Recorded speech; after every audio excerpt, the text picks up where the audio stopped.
आहेत, दुःख प्रत्येकाच्या मनात आहे, डोळ्यात आहे. पण काही गोष्टींमध्ये अगदी प्रॅक्टिकल राहून निर्णय घेणं सुद्धा अपरिहार्यतेमुळे गरजेचं बनतं. त्यामुळे राष्ट्रवादीसाठी जसं आपण कालही म्हणत होतो की एक महत्त्वाचा टप्पा, महत्त्वाचा काळ असतानाच दादांचं जाणं हे राष्ट्रवादीच्या पुढच्या आता वाटचालीकडच्या दृष्टिकोनातनं कसं पाहायला हवं हे सुद्धा तितकंच महत्त्वाचं आहे. सुप्रिया सुळे माझ्या मते सगळी व्यवस्था सध्या पाहतायत आणि दुसऱ्या बाजूला कुटुंबीय सुद्धा आहेत. सर्वजण शोकाकुल आहेत, पण अजित पवारांसाठी त्यांना अखेरचा निरोप व्यवस्थित देता यावा यासाठी प्रत्येक जण आपला वाटा देताना आपण पाहतोय. खरं आणि अनेक नेते मंडळी तिकडे पोहोचलेली देखील आहेत. थोड्याच वेळात मुख्यमंत्री, उपमुख्यमंत्री, त्यासोबतच केंद्रीय मंत्री अमित शहा देखील तिकडे पोहोचणार आहेत आणि त्यानंतर अंत्यसंस्कार पार पडतील. कुटुंबीय आपल्याला बघायला मिळतात, त्यासोबतच कार्यकर्ते जे मोठ्या संख्येने ठिकठिकाणून आलेले आहेत. आणि दुसरीकडे हे पार्थिव आता विद्याप्रतिष्ठानच्या दिशेने येत असतानाची हे दृश्य, विद्याप्रतिष्ठानच्या मैदानावर हे पार्थिव येईल आणि नंतर अंत्यसंस्कार होतील. आणि आताच एक अपडेट मिळते त्यानुसार अमित शहा हे पुण्यावरनं निघालेले आहेत आणि ते बारामतीसाठी रवाना झालेत एक साधारणतः 10-1 मिनिटांपूर्वी. आणि काल जसं आपण कार्यकर्त्यांचा आक्रोश पाहिला, आजही आपण तो आक्रोश पाहतोय. अनेक जण म्हणतात की दादा तुम्ही परत या, तुम्ही आम्हाला पोरकं करून गेला आहात, आम्हाला एक प्रकारे तुम्ही आमचं छत्र हरपलेलं आहे. पण तीच भावना, तितके शोकाकुल अजित पवारांचे सगळे बॉडीगार्ड्स म्हणजे त्यांचे अंगरक्षक, सुरक्षा रक्षक आपल्याला पाहायला मिळतात. आणि ही जी नेते मंडळी असतात त्यांच्यासोबत जर सावलीसारखं सतत 24/7 कोण असेल तर ते त्यांचे कुटुंबीय नसतात, तर ते त्यांचे अंगरक्षक असतात, सुरक्षा रक्षक असतात.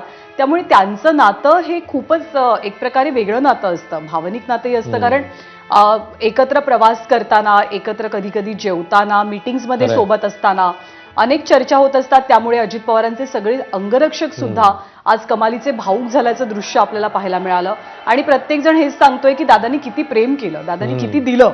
अजित पवार बाहेरून जरी किती रोखठोक वाटत असले तरी ते आतून किती हळवे होते, संवेदनशील होते. त्यांच्या पर्सनॅलिटीचा तो जो भाग आहे तो अर्थातच त्यांच्या जवळच्या व्यक्तींकडनं बोलण्यातनं वेळोवेळी जाणवतोय. खरं आहे. आणि त्याच्या आपले प्रतिनिधी राजू सोनावणे सध्या आपल्यासोबत आहेत. आपण राजूकडे जाऊयात. राजू, अनेक VVIP आलेले आहेत ज्यांनी अजित पवारांसोबत आधी काम केलेलं आहे. मधल्या काही काळात राजकारणामुळे वाटा वेगळ्या झाल्या असतील, पण नातं तेच राहिलं. कोण कोण सध्या उपस्थित आहे बारामतीमध्ये दादांना अखेरचा निरोप देण्यासाठी? पाहतोय की तरी दोन्ही राष्ट्रवादी आहेत तेवढ्याच भाऊक आणि व्याकुळतेने जे आहेत ते दादांना शेवटचा निरोप देण्यासाठी या ठिकाणी आलेले आहेत. आणि खरीबर 2 राष्ट्रवादी ह्या वेगवेगळ्या झालेल्या आहेत, त्याचा विसर पुरुष आहे ते तेवढ्याच भाऊकतेने त्या ठिकाणी पोहोचण्याचं पाहायला मिळते. काही वेळापूर्वी संजय खोडके या ठिकाणी सुद्धा आलेले होते आणि त्यांनी म्हटलं होतं की दादांचं एक स्वप्न अपूर्ण राहिलेलं आहे, ते म्हणजे राज्याचं मुख्यमंत्री पद होण्याचं आम्हाला पाहायचं होतं, मात्र कदाचित त्यांच्या नशिबात नसावं म्हणून ते झालं नसेल, अशा प्रकारची जे आहे त्यांनी भावना व्यक्त केली होती. नरहरी झिरवळ यांनी प्रकारे म्हटलं होतं की दादा एक प्रकारचे फणसासारखे होते, आतून गोड आणि बाहेरून काटेरी. त्यामुळे जरी बाहेरून काटेरी वाटत असते तरी आतून मात्र दादांचा स्वभाव हा गोड होता. आणि त्यामुळे आमच्या सारख्या सर्वसामान्य कार्यकर्त्यांना इथपर्यंत पोहोचवण्यासाठी दादांनी प्रयत्न केले आणि आम्ही इथपर्यंत पोहोचलो. त्यामुळे आपण पाहतोय की जसा कार्यकर्त्यांचा, पदाधिकाऱ्यांचा आक्रोश आहे तसाच आक्रोश, तीच भावना जी आहे ती त्यांच्या सोबत काम केलेले आमदार असतील किंवा मंत्र्यांचं सुद्धा पाहायला मिळालं आपल्याला. त्या ठिकाणी आपण पाहतोय की संजय खोडके आतमध्ये गेलेले आहेत. आता आपण पाहतोय की इतर मंत्री सुद्धा येताना पाहायला मिळतात. ठाकरे गटाचे काही आमदार सुद्धा यामध्ये सुनील प्रभू असतील, अनिल परब असतील, हे सुद्धा या ठिकाणी दादांना शेवटचा निरोप देण्यासाठी पोहोचलेले आपल्याला पाहायला मिळतात. माणिक कोकाटे सुद्धा या ठिकाणी आलेले आपल्याला पाहायला मिळतात आणि असंख्य कार्यकर्ते सुद्धा या ठिकाणी दाखल झालेले आहेत. राजू, आणि आताच आपण टेलिव्हिजन स्क्रीनवरती दृश्य पाहतोय की नितीन गडकरी सुद्धा पोहोचलेले आहेत. अर्थात ते शरद पवारांना सुद्धा आधी भेटतील, केंद्रीय मंत्री आहेत.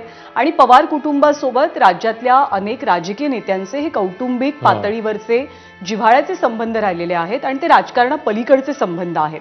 त्यामुळे पवार कुटुंबियांवरती जेव्हा अनपेक्षितपणे हा मोठा आघात झालाय अजितदादांच्या जाण्याचा, तेव्हा त्यांना सावरण्यासाठी, धीर देण्यासाठी मग ते ठाकरे असोत, गडकरी असोत, पक्षापलीकडे नाती जपत ही सगळी मंडळी हजर राहिल्याचं आपल्याला दिसते. अश्विन, खरंय, जसं तू म्हणालीस की म्हणजे राजकारण, निवडणूक, आरोप प्रत्यारोप एका बाजूला असतात, पण इतकी वर्ष जेव्हा तुम्ही सातत्याने एकत्र असता आणि खास करून अजित पवारांचं जे स्वभाव विशेष होता, मोकळा ढाकळा, जे काय ते मनात बोलून टाकून त्याच्यानंतर पाटीकोरी आणि मग दुसऱ्या दिवशी परत त्याच काय म्हणूया आपण दिलखुलासपणे भेटणं.